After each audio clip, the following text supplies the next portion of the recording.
So tomorrow is when the National Park Service has said the peak of cherry blossom season will begin. Supposedly. Yeah. But take a look at the trees. Look at the trees makes the prediction seem a bit optimistic right now, if you think about it. And the late bloom is hurting some people's bottom lines.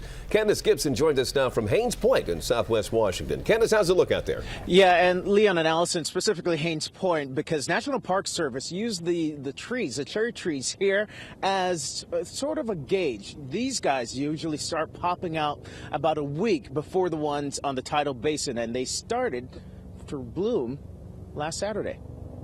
This is one of the very few cherry blossom trees near full bloom around the tidal basin. While it's enough to satisfy some tourists, every year I say we're going to go see the cherry blossoms when they're in full bloom, and every year something interferes. But this year, we're success. There it is.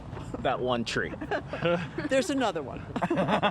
It's fairly disappointing for many other tourists. Kind of a little bit underwhelming, just the one cherry blossom tree, but we're glad to be able to see a little bit of blooms today. The National Park Service predicted 70% of the more than 3,000 cherry trees would be at peak bloom starting tomorrow. Mother Nature had other plans. Temperatures play a big part into the average bloom time of a cherry blossom tree. We've been cooler during the day and at night than on average, so I think that's played a big part into it. The trees need several nights of above freezing temperatures in order to develop.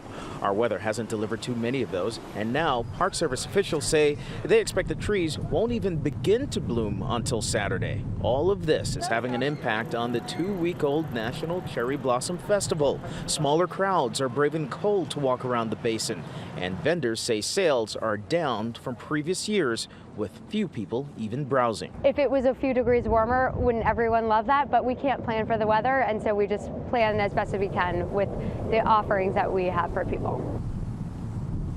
And cherry blossoms by the numbers right now. The average peak date is April 4th. We're not there yet. And the latest that they've reached peak, April 16th, back in 1970. Park Service don't expect that they will reach that point this time around. They do expect them to start popping out come Saturday. Until then, we'll be on Blossom Watch. Let's go back to you guys.